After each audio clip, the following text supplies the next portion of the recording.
ماریا دادی کے پاس بیٹھی ان کی ہدایت پر زیبی کا فون کھنگال رہی تھی کہ شاید کوئی سراغ ہاتھ آ جائے۔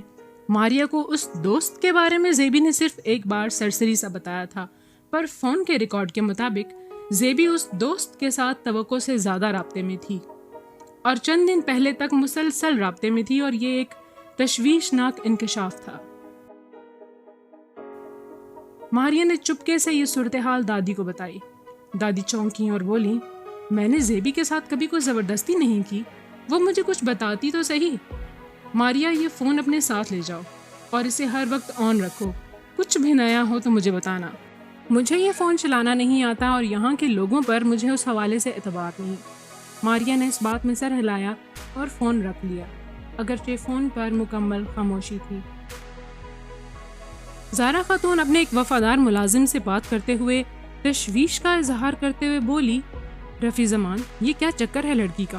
ملازم رفیع زمان بولا، بی بی جی، چکر کا تو میں جلد پتہ چلا لوں گا، پر آپ کو یہ بتاتا چلوں کہ شائستہ بیگم نے آپ کی پہرہ داری پہلے سے زیادہ سخت کر دی ہے، لہٰذا آپ محتاط ہو کر رہیں، اور ہاں، وہ آپ سے چھٹکارا پانے کے لیے بھی جلد کسی منصوبے پر کام کرنے والی ہے، آپ کو بہت بہت محتاط رہنا ہوگا۔ زہرا مسکرائی اور بولی، مجھے انتظار ہے کہ کب وہ اپنے جذبات اور تکبر کی آڑ میں کوئی چال چلے اور میں اس کی کسی غلطی کا فائدہ اٹھا کر اسے اسی کے چال میں گھیر لوں۔ تم بھی اس پر اور اس کے وفاداروں پر کڑی نظر رکھو۔ رفیع زمان بولا، بی بی جی، آپ اس حویلی کو فی الحال چھوڑ کیوں نہیں دیتی؟ میرا مطلب ہے کہ یہاں آپ کو ہر وقت خطرہ ہے، شائستہ بیگم آپ کی جان کے لیے بھی خطرہ بن سکتی ہے، یہاں کے معاملات میں اور باقی قابل اعتبار ملازم دیکھ لیں گے۔ زہرا خاتون بولی، رفیع زمان، تم جانتے ہو کہ میں یہاں سے نہیں جاؤں گی، یہ حویلی صرف اس کے نہیں، میرے بھی باپ دادا کی وراثت ہے، اگر شائستہ بیگم کو کسی چیز کا خوف نہیں تو میری رگوں میں بھی اسی خاندان کا خون ہے، ڈرتی میں بھی کسی سے نہیں، دیکھ لوں گی میں اسے۔ تم جلد از جلد مجھے تفصیلی طور پر یہ پتہ کر کے بتاؤ کہ اس لڑکی کا معاملہ کیا ہے۔ رفیع زمان بولا، ٹھیک ہے، آپ بس محتاط رہیں، میں چلتا ہوں۔ زیبی نے پھر سے آنکھیں کھولیں، اب کی بار ارد گرد روشنی تھی، سر سن سا تھا اور جسم میں درد بھی تھا۔ زیبی کو احساس ہوا کہ وہ بستر پر تھی، اس نے ارد گرد نظریں دوڑائیں۔ وہ عجیب سی جگہ تھی، وہ ایک کمرہ تھا، پر نہ اس کا کوئی دروازہ تھا نہ کوئی کھڑکی، دیواروں پر جا بجا پلاسٹک شیٹس چسپاں تھیں۔ زیبی کے حواس آہستہ آہستہ کام کرنے لگے تو اسے یاد آیا کہ وہ واش روم گئی تھی، اور جب واش روم سے باہر آنے لگی تو پتہ نہیں کیا ہوا، جو بھی ہوا اسے علم نہیں تھا۔ اس نے دوبارہ اپنے ارد گرد دیکھا، وہ ایک بیڈ پر تھی، سامنے ایک بڑی سی میز تھی جس پر بہت سا سامان بے ترتیب بکھرا پڑا تھا، پاس ہی ایک کرسی تھی، ایک پرانا پیڈسٹل فین تھا اور ایک وہ سنگل بیڈ تھا جس پر زیبی موجود تھی۔ پاس ہی ایک سائیڈ ٹیبل تھی، ایک دیواری لکڑی کی الماری تھی جو پرانی سی تھی اور اس کا دروازہ بند تھا، اور قریب ہی ایک بوسیدہ سنگل صوفہ تھا۔ زیبی کو اچانک احساس ہوا کہ اس کے ہاتھ اور پاؤں زنجیروں میں بندھے تھے، وہ بے چین ہو گئی اور اضطراب میں اپنے ہاتھ پاؤں کھولنے کے لیے تگ و دو کرنے لگی۔ اس نے خود کو حرکت دے کر اپنے اوپر سے کمبل ہٹایا۔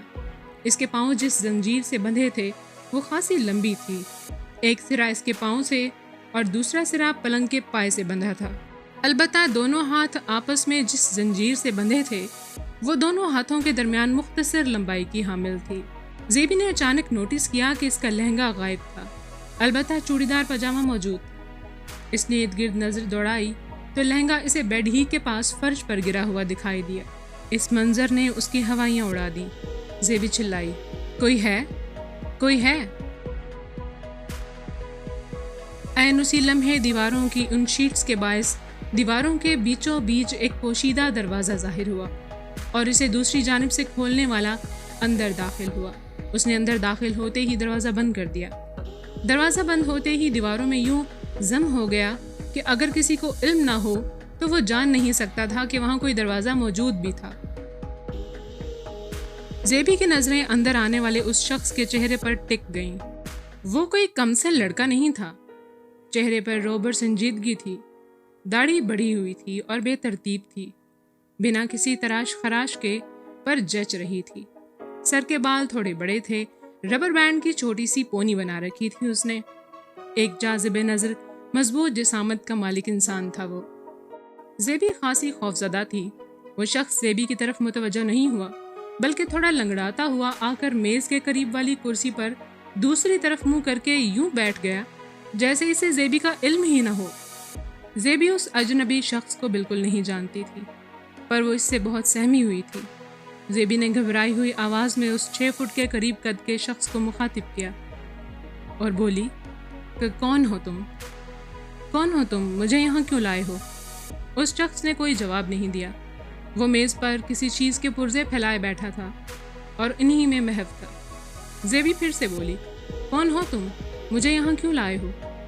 اس شخص کے کان پر جوں تک نہ رینگی۔ زیبی رونے لگی اور بولی، کیوں لائے ہو مجھے یہاں؟ وہ شخص جیسے زیبی کو سن ہی نہیں رہا تھا۔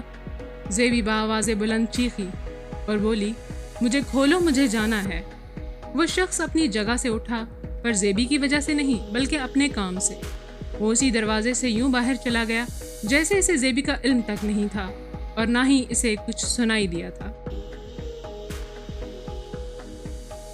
زیبی کے دونوں ہاتھ تو آپس میں بندھے تھے، پر پاؤں والی زنجیر خاصی لمبی تھی، سو زیبی بستر سے اتری اور اسی دروازے کی طرف بڑھنے کا سوچا ہی تھا کہ وہ شخص دوبارہ کمرے میں داخل ہوا۔ اب کی بار اس نے زیبی پر نظر ڈالی۔ زیبی ڈر گئی اور بولی، مجھے واش روم جانا ہے۔ اس شخص نے اس دروازے کی طرف دیکھا جہاں سے وہ اندر داخل ہوا تھا، گویا اس نے زیبی کو اشارہ دیا تھا کہ اس دروازے سے باہر جا کر وہ خود ہی واش روم چلی جائے۔ اس کے بعد وہ دوبارہ اپنی کرسی پر جا بیٹھا جس پر وہ پیچکس لیے کچھ کر رہا تھا۔ زیبی ننگے پاؤں تھی۔ وہ آگے بڑھی اور دروازہ کھولا۔ دوسری جانب کا منظر بھی عجیب سا تھا۔ چھوٹے سے بلب کی مدھم سی روشنی تھی، ایک مختصر سی گلی میں جو سامنے سے بند تھی۔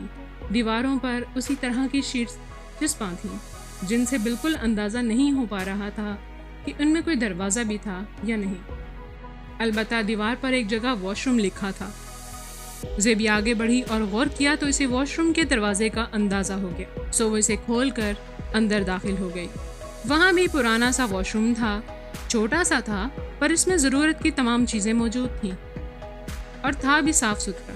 زیبی نے نوٹس کیا کہ اس کے پاؤں کی زنجیر کی لمبائی بس وہیں تک تھی، یعنی زنجیر کی لمبائی واش روم کے فاصلے کے حساب سے ماپ کر رکھی گئی تھی۔ واش روم سے واپسی پر زیبی نے ارد گرد کا پورا جائزہ لیا، پر اپنی زنجیر کی حد میں اسے کچھ سمجھ میں نہیں آیا۔